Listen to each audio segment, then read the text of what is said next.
Assalamualaikum warahmatullahi wabarakatuh.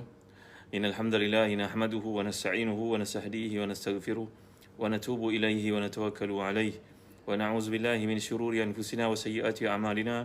Man yahdihillahu fala mudilla lah wa man yudlil fala hadiya lah. Allahumma salli wa sallim wa barik ala Muhammad wa ala ali Muhammad kama sallaita wa sallamta wa barakta ala Ibrahim wa ala ali Ibrahim fil alamin innaka Hamidum Majid. Amma ba'd. Ahlan wa sahlan Eki Garuda dan semua muslim-muslimat yang hadir dalam kuliah pada malam ni. Siti Raha Jaafar, ahlan wa sahlan bikum. Malam ni saya mengajak tuan-tuan Nur Abdullah untuk melihat kitab yang sekian lama kita telah bincangkan, Nur Aisyah Mu'izzuddin, buku yang tajuknya Tibyan fi Adab Hamalatul Quran, iaitu adab-adab membaca Al-Quran. Sebelum kita masuk ke kuliah tafsir kita pada surah yang baru, jadi kita sedang sediakan dengan kitab-kitab yang ada. Memandangkan tuan-tuan telah memiliki kitab-kitab ini, maka ada baiknya kalau kita murajaah sikit. Kita ambil peluang Farah Diba, Agi Kalok, Nur Abdullah, semua yang hadir pada malam ni. Terima kasih. Alhamdulillah, saya sihat, syukur. Tuan-tuan pun mudah-mudahan sihat semua. Nur Abdullah, Arsyah Rizal, Syazani, Ustazah Nurilis, mudah-mudahan semua sihat. Hafizah Jazuri, wahai bukum fillah, saya cintakan kalian kerana Allah. Moga Allah beri kesihatan kepada saya dan tuan-tuan perempuan, para penonton sekalian. Jangan lupa share video ni pada teman-teman yang lain. Malam ni saya nak mengajak tuan-tuan untuk renungi kitab yang penting karya Imam An-Nawawi, Hujjatul Islam, Syekhul Islam, ulama yang terkemuka dengan berbagai gelaran ni, Abu Syaraf An-Nawawi, Al-Imam An-Nawawi, yang telah pun pergi meninggalkan kita lebih 600 tahun yang lalu. Maka beliau meninggalkan khazanah ilmu yang sangat hebat, yang mulia Tengku Urni, barakallahu fikum, Anisa Nazar, jadi Nur bintu Kasmuri. Cuba lihat muka surat 87, Musa Izzuddin, terima kasih. Linda, barakallahu fikum, Ros Farid. Malam ni kita lihat muka surat 87. Jangan lupa dah lebih separuh kitab ini kita bincangkan. Baik, Kamisa, Puan Kamisa, kita recap sikit tajuk yang lalu. Qala al-musannif rahimahullah wa nafa'na bi ulumihi fid darain, amin. Semoga Allah mencurah rahmat yang banyak kepada pengarang kitab yang mulia ini di atas manfaat ilmu yang di-sharekan dengan kita, menulis kitab yang hebat ini. Dan ini adalah kali pertama kitab Imam Nawawi ini diterjemahkan dalam bahasa Melayu, tuan-tuan. Dapatkan buku ni, tuan-tuan, kerana ia ibarat enjin bagi sebuah kenderaan. Kita takkan faham Quran melainkan kita baca kitab ni terlebih dahulu. Hak-hak kita terhadap Quran, tanggungjawab kita kepada Al-Quran. Ini nama kitab sesuai dengan namanya, At-Tibyan fi Adab Hamalatil Quran, penjelasan terhadap golongan yang ingin menjadi ahli Quran. Orang nak hafaz Quran baik, nak tadabbur Quran baik, nak baca tafsir Quran baik, nak mengamalkan Quran baik, maka mereka perlu baca kitab ini bagi mengetahui tanggungjawab peranan hak mereka terhadap Al-Quran sebelum mengetahui hak Quran pada mereka. Ada orang berkata, saya baca surah ni tapi tak sembuh-sembuh pesakit saya. Ada dengar tak orang kata begitu, tuan-tuan? Ini merupakan orang yang sudah putus harap daripada rahmat Allah. Jangan jadi demikian, tuan-tuan, kerana Quran diturunkan sebagai syifa dan juga rahmah. Barangkali seseorang itu belum lagi sejiwa dengan Al-Quran, belum lagi mendarah daging dalam dirinya, maka Quran belum lagi berperanan untuk membaiki kekurangan atau penyakit yang ada pada dirinya. Manakala orang yang sentiasa membaca Al-Quran, kita baca kisah Sa'ad bin Waqqas radhiyallahu anhu ketika nak menyeberangi sungai ketika pembukaan Madain di Parsi. Jambatan telah dirobohkan oleh puak Parsi kerana takut kemarahan tentera Islam. Maka Sa'ad bin Waqqas membacakan ayat daripada surah Yasin yang selalu kita bacakan. Zalika taqdirul azizil alim. Inilah takdir daripada Allah yang Maha Perkasa lagi Maha mengetahui. Sekonyong-konyongnya dengan baca ayat tersebut menjadi karamah buat beliau. Maka sungai yang sifatnya liquid itu bertukar menjadi pecahan. Mereka boleh menyeberanginya. Padahal jambatan telah dirobohkan, tuan-tuan. Kata Salman Al-Farisi yang turut serta dalam perjalanan itu, andai seseorang daripada kita jatuh jarum yang digunakan untuk menjahit pakaiannya di atas permukaan sungai, dia boleh mengutipnya kembali. Kerana sungai sudah menjadi seperti jambatan untuk mereka, pejal untuk membolehkan tentera Islam dengan kuda mereka menyeberanginya. Apa cerita ni, tuan-tuan? Kerana Quran itu begitu sebahati dengan diri mereka. Mereka membacanya pagi, petang, siang, malam. Hak Quran disempurnakan, barulah Quran itu memberikan kepada mereka mukjizatnya, tuan-tuan. Tapi andai kita baca cuma dalam suasana terdesak, bila ada kematian, malam Jumaat saja kita baca, waktu lain kita tak ambil peranan, peluang untuk mendekati Quran, maka bagaimana Quran itu boleh peranan untuk kita? Maaf, ni buku Aiman. Ni buku buku bertajuk At-Tibyan fi Adab Hamalatul Quran, adab-adab membaca Quran, yang telah diterjemahkan di Telaga Biru. Boleh dapatkan daripada Telaga Biru dengan perlu membuka laman sesawang www.telagabiru.com.my, dapatkan buku ni. Di Zazan Travel pun tuan-tuan boleh dapatkan buku ni. Mari kita baca sama. Kalau tuan-tuan baca sendiri pun tuan-tuan akan faham. Baik, saya recap semula tajuk yang lalu. Membaca Quran secara bergilir-gilir. Biasa kita dengar kan, orang kematian, maka sahabat-sahabat satu universitinya, alumni, membahagi-bahagikan Quran itu kepada 30 bahagian. Seorang baca satu juzuk ataupun 60 bahagian. Memandangkan ramai perempuan, maka mereka baca setengah juzuk seorang. Kemudian disedekahkan bacaan itu kepada si mati. Apa hukumnya? Orang Arab mengatakan mengkathura tila'uhu qala' tiradu. Siapa yang banyak membaca, banyak mengkaji, kuranglah bantahannya kepada orang. Baik, dikatakan di sini keadaannya adalah sekumpulan orang berkumpul. Seorang daripada mereka membaca 10 ayat, satu juzuk atau kadar yang lain. Kemudian berhenti dan orang lain bacanya selepas orang tadi, diterus dengan yang lain. Perkara ini harus dilakukan, malah ia merupakan satu kebaikan. Imam Malik pernah ditanya mengenainya, lalu beliau menjawab, tiada masalah. Jadi jangan kita mudah-mudah nak menyalahkan orang lain, tuan-tuan, menganggap perbuatan itu bid'ah dan sebagainya. Sedangkan ada riwayat sebut oleh Al-Imam An-Nawawi yang bukan calang-calang orang. Imam Nawawi merupakan seorang Al-Hafiz, seorang yang memahami hadis, seorang faqih. Jadi bukan dia mendatangkan perkara ini ikut hawa nafsunya, mesti ada rujukan yang beliau kemukakan. Baik. Meninggikan suara masa baca Al-Quran. Fasal ini penting dan perlu diberi perhatian. Ketahuilah bahawa banyak hadis didatangkan dalam kitab sahih dan sebagainya menjadi dalil kepada hukum sunat mengangkat suara semasa baca Al-Quran. Begitu juga banyak athar yang turut menjadi dalil kepada hukum sunat tidak membunyikan suara dan merendahkannya. Kami akan sebutkan intipati yang ringkas sebagai isyarat pada asasnya, insya-Allah. Imam Abu Hamid Al-Ghazali dan ulama lain berkata, cara untuk menggabungkan maksud hadis dan juga asar yang bersisir itu ialah jika merendahkan suara boleh menjauhkan diri daripada riak, maka merendahkan suara lebih utama daripada meninggikannya. Nampak? Ini namanya seorang faqih. Faqih ni berarti apa yang dijelaskan itu berdasarkan kepada huraian kajian beliau. Bagaimana kita nak mentaufikkan, nak sinkrokan di antara banyak, nak menserasikan banyak riwayat yang kelihatan pada zahirnya macam bertentangan satu sama lain.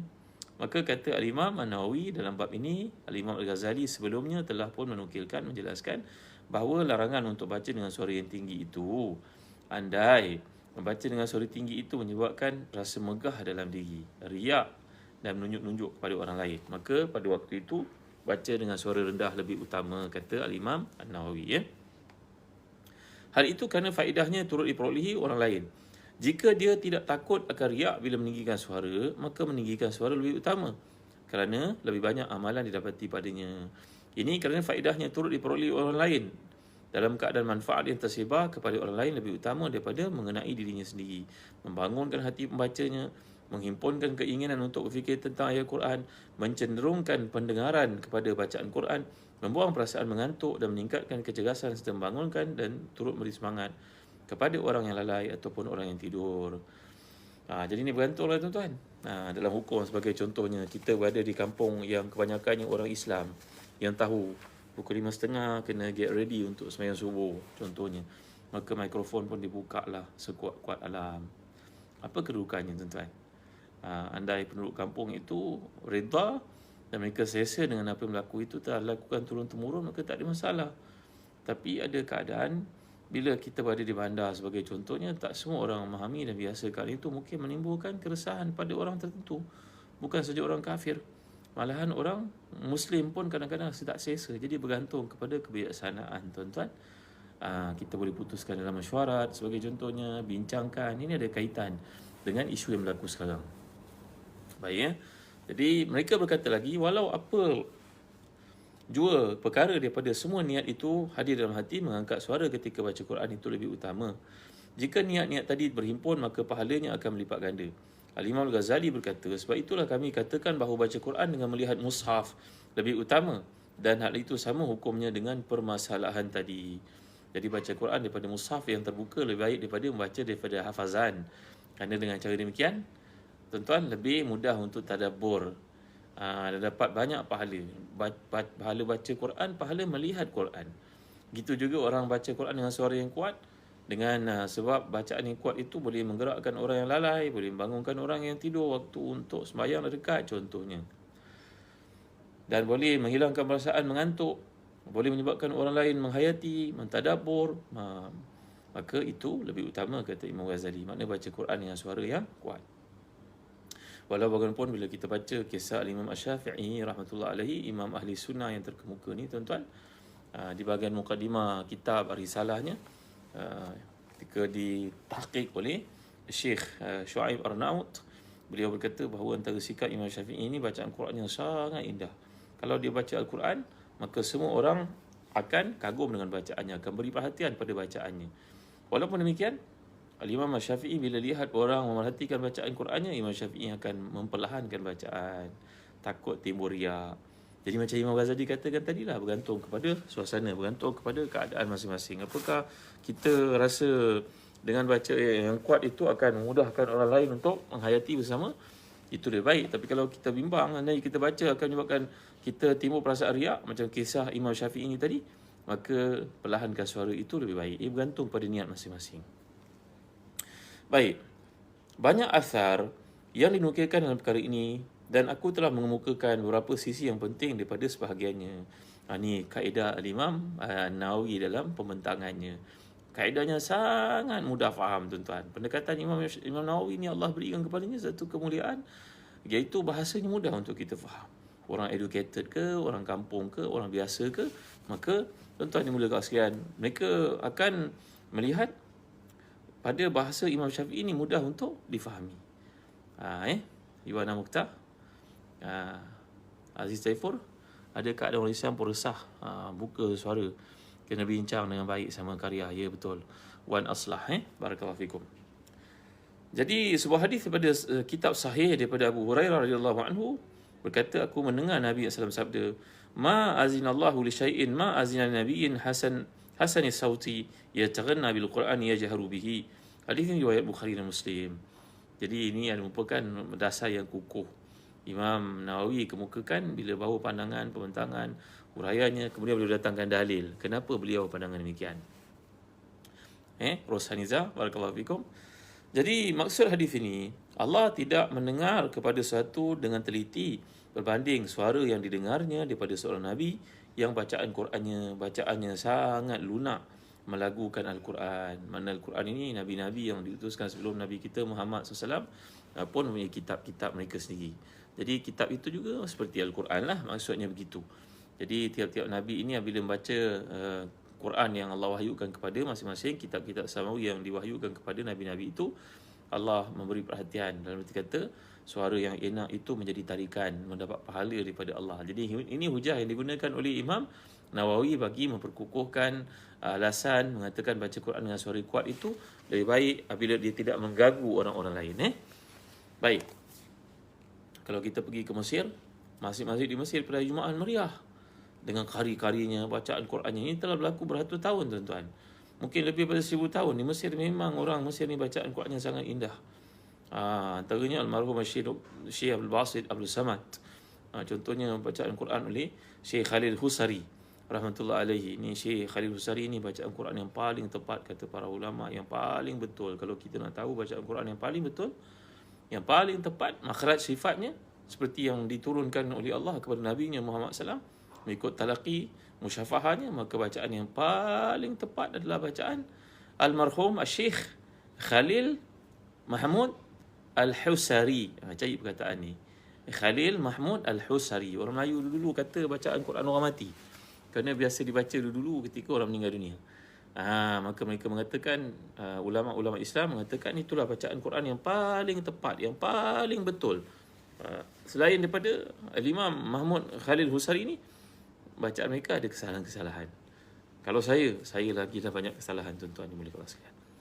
Jadi Imam Masjid Haram sekalipun, mereka yang hebat-hebat bacaan Quran yang enak ni pun ada kesalahan-kesalahan pada bacaan mereka. Apatah lagi kita orang Melayu, Maka antara yang paling tepat untuk tuan-tuan dengar adalah Syekh Mahmud Khalil Husari. Memang bacaannya sayu je. Kalau kita dengar pagi-pagi, subuh-subuh tu sayu je dengar bacaannya. Baik Jadi maksud kalimah azina di sini adalah mendengar. Mendengar dengan teliti adalah simbolik kepada redha penerimaan amalan itu. Ada huraian pula. Jadi Imam Nawawi mengatakan maksud hadis ni Allah mendengar dengan teliti, maksudnya Allah meridai, Allah menyayangi, Allah menyenangi bacaan suara daripada seseorang, baik nabinya, baik para walinya, baik umat biasa, orang awam, bacaan Qurannya bagus, maka Allah beri perhatian, Allah rida, Allah sayang, Allah limpah kekurniaan yang banyak kepadanya. Kalau kita bangun subuh-subuh, antara adab dia ketika tahajud itu, kita lihat keluar, lihat langit, baca ayat-ayat terakhir daripada surah Ali Imran. Inna fi khalqis samawati wal ard wa ikhtilafil laili wan nahar la ayatin li ulil albab الذين يذكرون الله قياما وقعودا وعلى جنوبهم ويتفكرون في خلق السماوات والأرض ربنا ما خلقت هذا باطلا سبحانك فقنا عذاب النار. Sampailah ayat yang terakhir, ya ayyuhalladzina amanu sabiru wasabiru warabitu wattaqullaha la'allakum tuflihun. Jadi kita baca supaya mungkin isteri kita, anak-anak kita boleh bangun, join bersama-sama tahajud yang kita lakukan. Jadi suara bacaan Quran kita yang kita alunkan itu sangat disenangi oleh Allah, sangat diridai olehnya. Ini maksud hadis, walaupun dia menceritakan tentang perilaku para nabi yang baca Quran, ia juga tidak mengasingkan kita selaku umatnya untuk mengikuti tabiat yang baik itu. Nampak tuan-tuan? Kita jangan keliru jangan kata pula kalau gitu kita baca kuat-kuat sama mengganggu orang. Bukan, maksudnya dalam keadaan kita menyukat keperluan diri kita sendiri. Di kulli maqamin maqal. Kaedah syarak mengatakan setiap benda tu ada ulasannya, ada waktunya. Mungkin dia sesuai, dia tak sesuai. Tuan-tuan boleh kawasan. Mungkin kalau orang duduk di ward, di hospital, mungkin bacaan Quran mengganggu orang lain. Tapi kalau kita duduk di asrama, memang kawan-kawan kita lain pun nak kena bangun subuh contohnya. Maka eloklah kita baca dengan suara yang boleh mengajak mereka untuk bangun bersama-sama. Mencari keberkatan pada awal pagi itu contohnya, tuan-tuan. Saya pernah cerita pada tuan, Imam Nawawi ni adalah seorang wali Allah yang hebat. Saya tahu bila dia tempat sakit, maka keluarganya datang menziarahi. Tuan-tuan semua tahu Imam Nawawi ni wafat dalam usia muda, 46 tahun tuan-tuan. Walaupun usianya muda pada waktu itu, tapi telah mengarang berpuluh-puluh kitab yang memang tak mampu ditandingi oleh sesiapa pun dari sudut ketelitian bahasanya.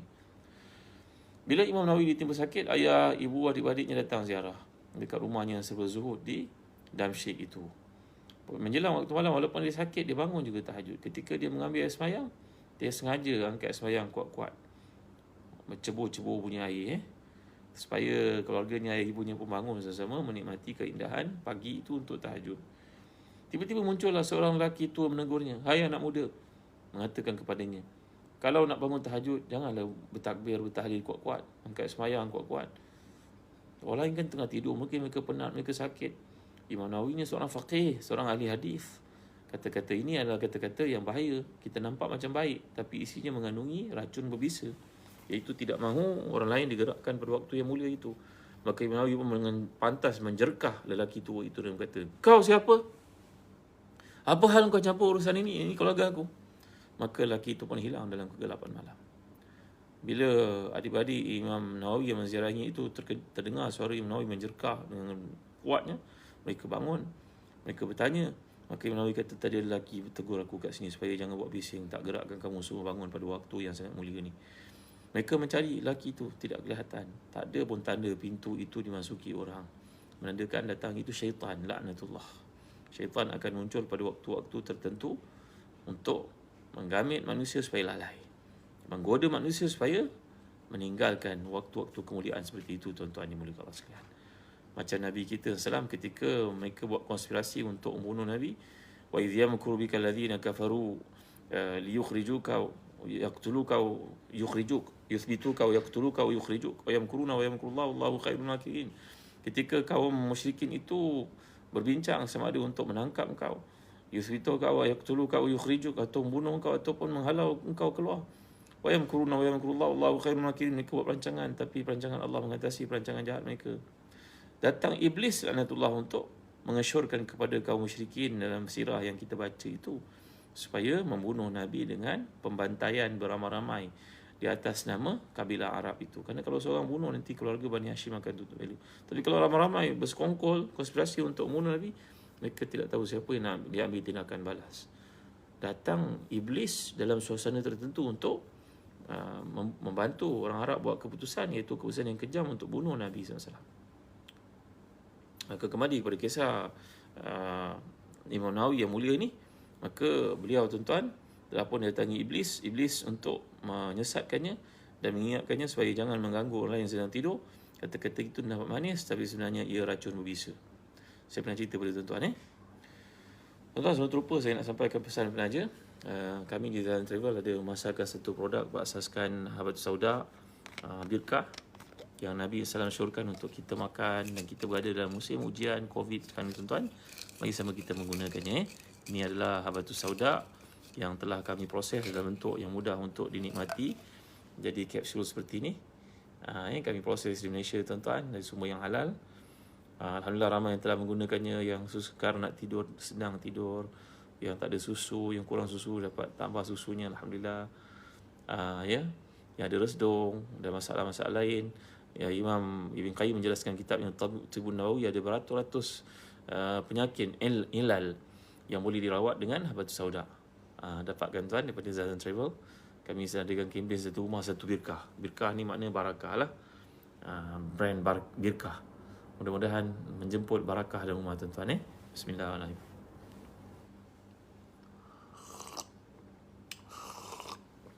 Alhamdulillah. Dapatkan tuan birkah Habatus Sauda daripada Zazan Travel. Dan kami juga memasarkan produk korma daripada Palestin, namanya korma Mekjol. Saya tunjukkan kepada tuan-tuan ni. Ni korma Mekjol yang ajaib, yang Allah Taala nyatakan dalam surah Maryam ayat ke-25. Wahai Maryam, gegarkan pokok korma itu jatuh ke atasmu untuk kamu nikmati. Menyuruh Maryam AS yang baru bersalin puteranya Isa supaya menggegarkan pokok korma. Pokok korma tu macam pokok kelapa sawit. Saja saya beritahu kepada tuan-tuan bahawa Allah menyuruh wanita yang mulia itu, wali Allah itu, untuk berusaha. Jangan duduk menunggu hujan turun, hujan mas kat atas kamu, tak boleh berlaku. Ya tuan-tuan, inilah korma Mekjol. Dapatkan daripada Zazan Travel. Boleh kita gunakan untuk puasa dalam bulan Muharram yang akan datang. Yang digalakkan kita puasa bulan-bulan haram kan. Bulan Muharram satu daripadanya. Jangan lupa 9 dan 10 Muharram untuk kita puasa, tuan-tuan. Tasu'ah dan juga Ashura. Ni bila kita baca hadis kan, Nabi SAW makan sebiji korma ni share dengan Aisyah radhiyallahu anha. Bertahan satu hari. Berbuka pun dengan korma saja. Susu sedikit.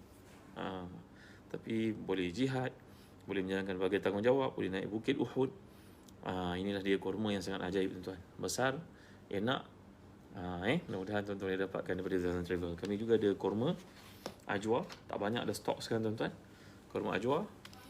Dalam hadis Nabi SAW mengatakan, man tasabbaha bi sab'i tamaratin ajwatan lam yadurru sumun la sihrun. Siapa yang makan korma ajwa setiap pagi 7 biji, tidak akan dimudaratkan oleh sihir dan juga racun. Dapatkan korma ajwa Madinah dari Zazan Travel.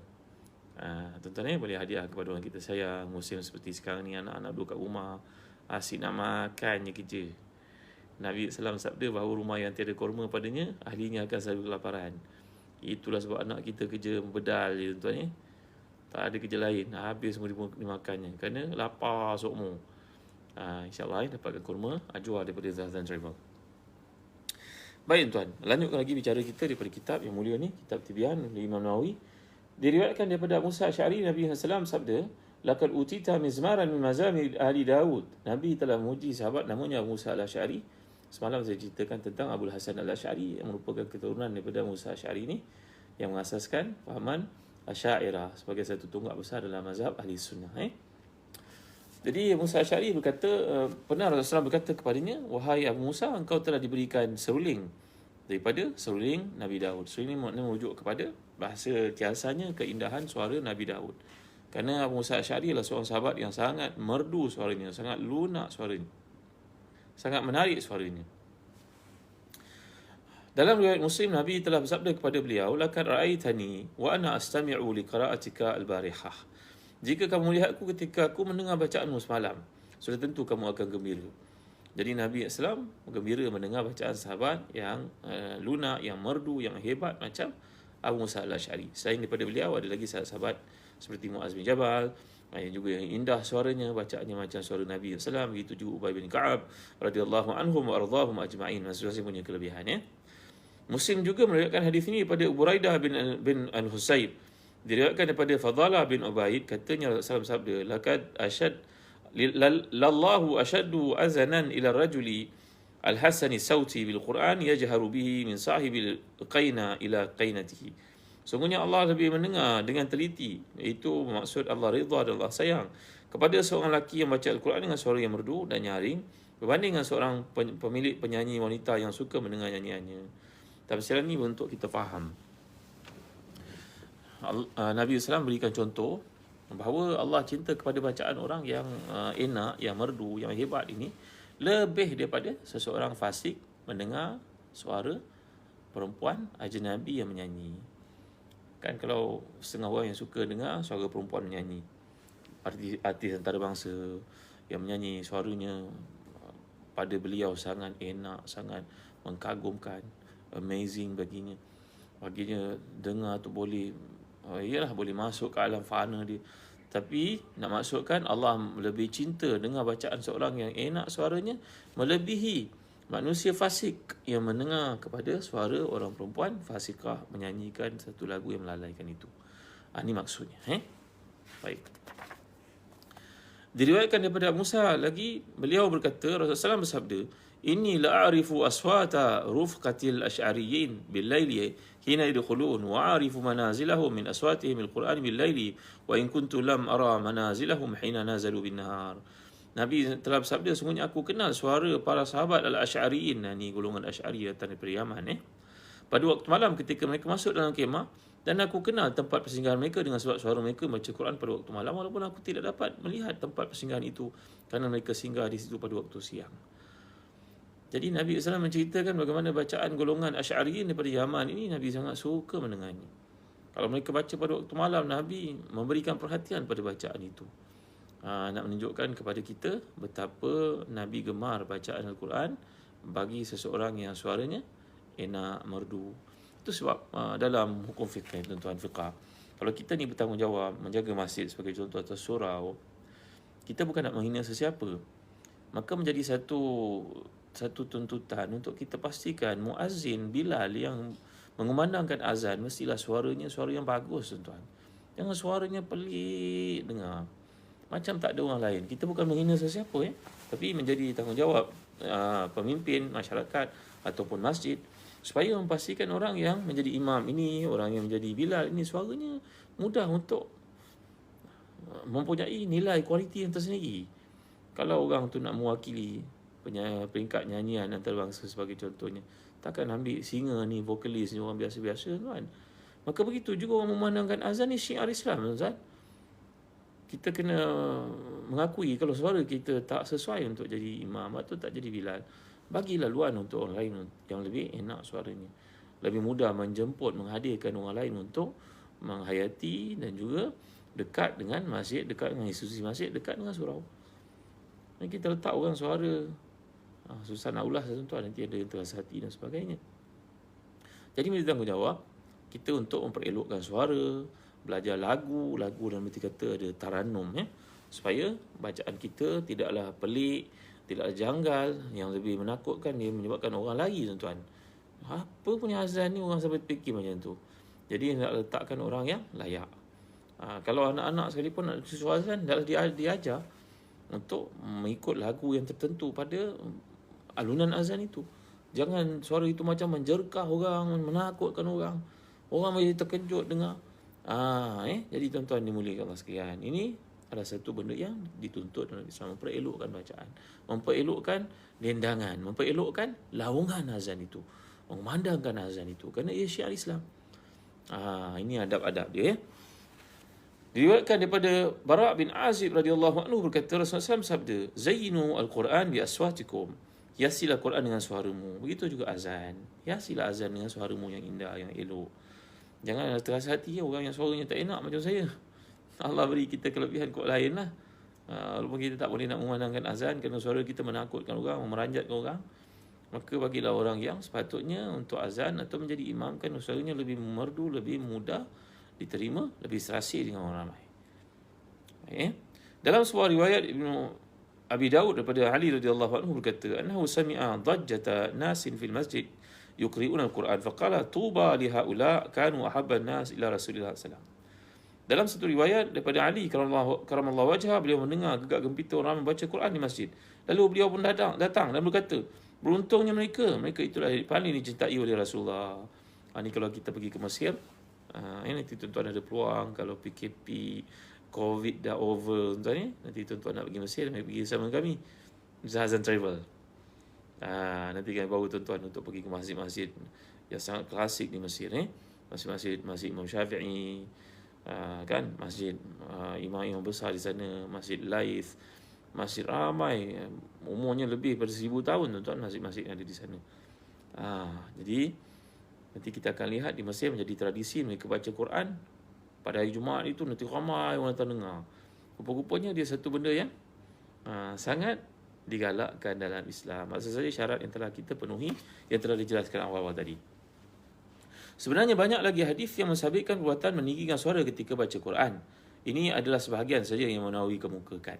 Manakala athar daripada para sahabat dan tabi'in berkaitan ucapan perbuatan mereka, maka ia tidak terhingga banyaknya dan sangat masyhur.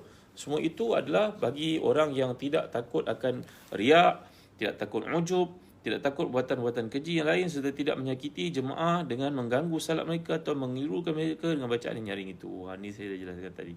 Kita mesti tertakluk pada syarat-syarat ini. Kami nukilkan daripada sekumpulan salaf yang memilih untuk tidak membunyikan suara kerana takut akan keadaan yang telah disebutkan tadi. Maknanya takut riak, takut ujub, takut ganggu salat orang. Maka ada sebahagian mengatakan lebih baik baca secara perlahan. Diriwayatkan daripada Al-A'mash, katanya, aku masuk menemui Ibrahim ketika beliau sedang baca Al-Quran dengan melihat mushaf. Kemudian seorang lelaki minta izin kepadanya untuk masuk. Lalu beliau menutup Quran dan berkata, jangan sampai lelaki itu tahu aku membacanya setiap waktu. Ini tawaduknya para imam al-hadis, imam salaf. Takut nak baca Quran, nanti orang nampak, orang pun mengatakan sentiasa baca Quran, maka ujub itu timbul. Maka beliau lekal-lekal menutup Quran supaya tidak timbul perasaan itu dalam dirinya. Jadi maknanya golongan ini berpandangan baca Quran dengan suara baik lebih utama. Diriwayatkan daripada Abu Aliyah pula, beliau berkata, aku duduk bersama para sahabat Rasulullah SAW, kemudian salah seorang daripada mereka berkata, aku telah baca Quran sebanyak sekian semalam. Maka mereka berkata, itu adalah bahagian kamu. Mereka yang memilih cara merendahkan suara berdalilkan kepada hadis Uqbah bin Amir radhiyallahu anhu. Beliau berkata, aku mendengar Rasulullah SAW sabda, al-jahiru bil Quran kal jahiri bis sadaqah wal musiru bil Quran kal musirri bis sadaqah. Orang yang meninggikan suara ketika baca Quran, maka kedudukannya sama seperti orang bersedekah dengan terang-terangan. Orang yang merendahkan suara ketika baca Quran umpama orang bersedekah secara sembunyi-sembunyi. Ini adalah tertakluk pada niat masing-masing, tuan-tuan dimuliakan Allah sekalian. Baiti Allah Rosdi Abdullah Arhas, insya-Allah mudah dapat pergi umrah bersama dengan Zazan Travel. Terima kasih Arhas. Fatimah Nuriza, barakallahu fikum. Kita baca sikit lagi yang kita akan habiskan setakat ni. Al-Imam Tirmizi berkata hadis ini hadis hasan. Tirmizi berkata lagi, maksud hadis ini ialah orang yang merendahkan suara ketika baca Quran lebih utama banding daripada orang meninggikan suara ketika membacanya, kerana sedekah bersembunyi lebih baik pada sedekah secara terang-terangan. Katanya maksud hadis ini di sisi ahli ilmu adalah baca Quran secara sembunyi diutamakan supaya seorang terhindar pada sifat ujub. Ujub ni maknanya ta'ajub pada diri sendiri. Kerana orang yang menyembunyikan amalan tidak diimbangi terkena penyakit ujub, sebagaimana diimbangi mengenainya bila melakukan secara terang-terangan. Ini kata Imam Tirmizi, ulama hadis yang terkemuka, nama kepada Imam Bukhari ini. Aku katakan semua ini bertepatan dengan perincian ketetapan lalu di awal fasal. Ini Imam Nawawi menjelaskan menutup bab ini. Rumusannya aku dah ceritakan tadi, bergantung pada niat kamu lah. Kalau pilihan aku, memang aku suka dibaca dengan kuat. Asal saja jangan ujub, jangan riak, jangan takabur, jangan mengganggu salat orang berdekatan, jangan mengganggu tidur orang kalau waktu pagi, contohnya kata Imam Nawawi. Iaitu jika seorang takut sifat keji yang tidak disukainya akan meninggikan suara ketika baca Quran, maka jangan dia meninggikan suaranya. Sebaliknya, jika tidak takut perkara itu, sunat baginya meninggikan suara kerana banyak bukti yang telah aku kemukakan, kata Imam Nawawi. Jika bacaan Quran dilakukan secara beramai-ramai dalam sebuah perkumpulan, hukum sunat untuk meninggikan suara lebih dituntut berdasarkan penjelasan yang kami nyatakan sebelum ini, kerana ia bantu beri manfaat kepada orang lain. Wallahu a'lam. Jika kita kat kampung-kampung baca Quran tadarus, baca ramai-ramai. Dan Jumaat baca surah Yasin, ada yang baca surah Al-Kahfi. Lepas sembahyang Isyak, banyak masjid yang membaca surah Al-Mulk. Kerana dalam hadis mengatakan dia syafaat, beri syafaat kepada orang baca sebelum tidur setiap malam, akan jadi penghujah untuknya di akhirat, di alam barzakh. Maka ini adalah satu kebaikan, tuan-tuan. Jangan mandai-mandai kita mengatakan tidak ada dalam hadis. Ini Nawawi mengukakan banyak hadis yang buktikan ia dilakukan oleh para sahabat, para tabi'in. Saya dah jelaskan inilah kelebihan yang ada dalam mazhab Syafi'i. Al-Imam An-Nawawi tunggak yang hebat yang membawakan bahasan, membukakannya dengan dalil-dalil. Kerana beliau adalah seorang ahli hadis, seorang ahli fiqih, seorang ahli usul yang terkemuka. Baik tuan, setakat ini saja dulu untuk ruangan kita pada malam ni. Ya, saya masih lagi menunggu cadangan tuan-tuan. Nampaknya mungkin kita akan bincang surah Al-Fathu insya-Allah selepas ni. Jadi saya selang-selikan dengan kitab-kitab yang ada yang tuan-tuan telah miliki. Mudah-mudahan dia memberi manfaat, dan sebenarnya kitab ni boleh dibaca sendiri tanpa perlu saya membacakannya kepada tuan-tuan. Mudah bahasanya. Alhamdulillah kami di Telaga Biru telah menterjemahkannya, dan ini merupakan karya Imam Nawawi pertama kali diterjemahkan dalam bahasa Melayu kita. Ya, pertama kali dalam bahasa Melayu. Dalam bahasa lain ada, bahasa Inggeris banyak, bahasa Indonesia ada. Ya, tapi bahasa Melayu inilah kali pertama diterjemahkan lengkap. Baik tuan. InsyaAllah nanti kita bincangkan lagi. Moga sedikit pengusian ni menyuburkan iman, memberikan kekuatan kepada amal soleh kita untuk dilakukan pada bulan haram ini, bulan Zulhijjah, dan akan datang bulan Muharram. Mudah-mudahan Allah memberkati kita. Tinggal beberapa hari saja lagi untuk memasuki tahun hijrah yang baru. Saya doakan supaya setiap kita mendapat pemeliharaan, penjagaan dan juga kasih sayang daripada Allah SWT. Tuan jangan lupa kami di Telaga Biru ada menerbitkan buku ni, penting untuk anak-anak kita. Ini Kem Bersari Solat. Saya ingatkan lagi. Ini adalah untuk tahap 2 untuk anak-anak daripada darjah 4 sampai darjah 6. Ini untuk tahap 1 daripada darjah 1 sampai darjah 3. Tujuan buku ni tuan-tuan dihasilkan adalah untuk memantau fardu ain anak-anak kita. Wuduknya, sembahyangnya, kunutnya, wirid lepas sembahyangnya, surah-surah hafazannya. Keistimewaan buku ni tuan-tuan, tulisannya besar-besar. Saya bacakan dia punya kandungan, isi kandungan apa yang terdapat dalam buku ni. Tengok. Tentang wuduk, air yang boleh digunakan untuk berwuduk. Rukun wuduk. Tengok buku 4 macam mana pembentangannya. Ni. Tunjuk satu-satu, nampak? Tulisan Rumi ada, tulisan Jawi ada. Penting untuk kita pantau anak-anak kita, tuan-tuan. Ramai yang mengangkat sembahyang basuh kat siku ni, tinggal bahagian bawah. Basuh kat kaki, tak kena dekat buku lali. Ni tunjuk pada mereka, tuan-tuan. Nampak buku remeh benda ni, tapi kalau sembahyang anak kita tak sempurna, macam mana lah ibadah lain yang boleh terjaga Nabi bersabda, wailun lil aqabi minan nar, celakalah orang yang basuh kakinya tapi tidak sempurna. Kita kena praktik dengan anak kita. Musim cuti ni ambillah peluang untuk mengangkat sembahyang anak-anak, tunjuk pada mereka satu persatu Jadi inilah kelebihan buku ni. Apa lagi konten dalamnya untuk tahap pertama? Ada latihan, pengukuhan ni, latihan 1, latihan 2. Tengok apa macam mana latihannya, surat 17. Tengok, nampak? Tulis semula. Kemudian susun satu persatu ditunjukkan. Ya. Padankan. Anak-anak kita dia 1 sampai dia 3 ni kena buat ni semua, tuan-tuan. Latihan ni baca Jawi, baca Rumi Apa lagi topik yang terdapat dalam tahap 1 ni? Kemudian solat. Solat ada latihan-latihannya. Kat belakang ni tengok cara rukun dalam sembahyang macam mana 13 perkara ditunjukkan satu-satu. Ni untuk tahap 2 pula. Apa ada dalam tahap 2? Yang bersali salat, wuduk, salat, waktu salat, azan, iqamah. Cuba tengok azan macam mana satu-satu. Ada ajar anak-anak azan tak, tuan-tuan? Ada ajar anak-anak azan yang lelaki. Kan? Suruh dia azan. Tunjuk cara azan.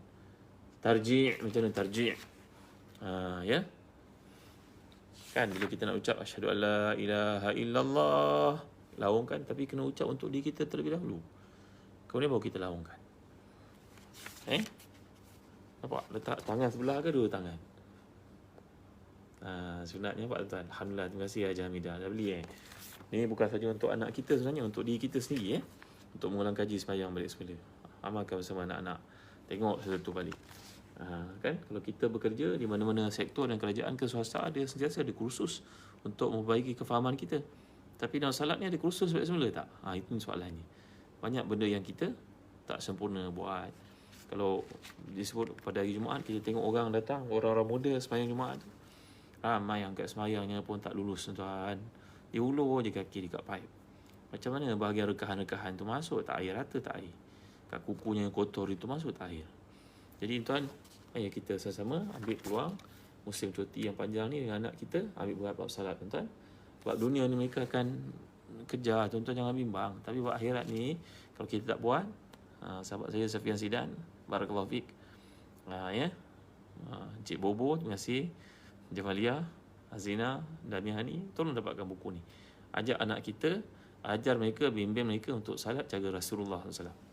Kemsari salat 1, kemsari salat 2. Untuk anak daripada darjah 1 sampai darjah 3, ni tahap 1. Anak darjah 4 sampai darjah 6, tahap 2. Jangan pandang remeh pada isu salat. Tuan-tuan dapatkan buku ni daripada www.telagabiru.com.my. Tuan-tuan order online, kami hantar ke rumah insyaAllah. Sekarang masalah penghantaran kita dah dapat selesaikan. Dan tuan-tuan boleh dapatkan daripada www.telagabiru.com.my. Cikgu-cikgu, ustaz-ustaz, ustazah-ustazah, ibu apa, tolong jangan ambil remeh masalah salat. Dapatkan buku ni. Jadi terima kasih tuan-tuan. Begitu juga kami ada buku-buku baru terbit, buku-buku UPKK, ada Jawi dan Khat, ada Ulum Syar'iyah, soalan-soalan, koleksi soalan 2017 hingga 2019. Apa lagi? UPKK Sirah, ada soalan 2017 hingga 2019. Kemudian bahasa Arab, UPKK, soalan 2017 hingga 2019 ada jawapannya sekali. Dan kemudian apa lagi ni? Adab, dan juga ada soalan-soalan daripada 2017 hingga 2019. 3 tahun berturut-turut untuk kita latih anak-anak kita, latih tubi, supaya mereka dapat memahami soalan dengan baik, dapat skor dengan baik, nanti dapat masuk sekolah asrama penuh dan juga sekolah-sekolah SMKE insya-Allah. Boleh jadi ulama, jadi ustazah, jadi ustaz. Terima kasih tuan-tuan atas kehadiran tuan-tuan. Jangan lupa kenang saya dan doa tuan-tuan dan tahajud tuan-tuan. Dalam doa tuan-tuan, terima kasih. Mudah-mudahan apa yang saya sampaikan ni ada manfaatnya, berguna untuk tuan-tuan dunia dan akhirat tuan-tuan. Terima kasih. Terima kasih Zadina, terima kasih Hasfani, barakallahu fikum. Terima kasih Ju Ghazali, Sofia Alias. Sama-sama kita tamatkan dengan baca suratul Asr dan tasbih kafarah. Bismillahirrahmanirrahim. Al-'asr innal insana lafi khusr illa alladhina amanu wa 'amilus salihat wa tawassaw bil haqqi wa tawassaw bis sabr. Subhanakallahumma wa bihamdika asyhadu an la ilaha illa anta astaghfiruka wa atubu ilaik. Terima kasih Siti Khadijah. Alhamdulillah rabbil alamin wassalatu wassalamu ala asyrafil anbiya'i wal mursalin sayyidina Muhammadin wa ala alihi wa sahbihi ajma'in. Allahumma ighfir lana dhunubana wa liwalidina warhamhum kama rabbawna shighara wa li jami'i masyayikhina wa li jami'i ashabil huquq alaina minal muslimina wal muslimat wal mu'minina wal mu'minat bi rahmatika ya arhamar rahimin. Allahumma ahsin aqibatana fil umuri kulliha wa ajirna min khizyi dunya wa azabil akhirah. Allahumma akthir malana wa ladana wa sayyidana fi darina wa barina fi ma'atayidana wa atil hayatana ta'atik wa ahsin malana wa ghfir lana. Allahumma tahhir qulubana min nifaq وألسنتنا من الكذب وأعيننا من الخيانة فإنك تعلم خائنة الأعين وما تخفي الصدور. اللهم إنا نسألك نفسا بك مطمئنة تؤمن بلقائك وترضى بقضائك وتقنع بعطائك. اللهم ارزقنا مالا وفعلا فإنه لا يسر الفعل إلا بالمال. اللهم إنا نعوذ بك من جهل البلاء ودرك الشقاء وسوء القضاء وشماتة الأعداء. اللهم إنا نعوذ بك من البرص والجنون والجذام ومن سيء الأسقام. تحسنا بذي العزة والجبروت واعتصمنا برب الملكوت وتوكلنا على الحي الذي لا يموت.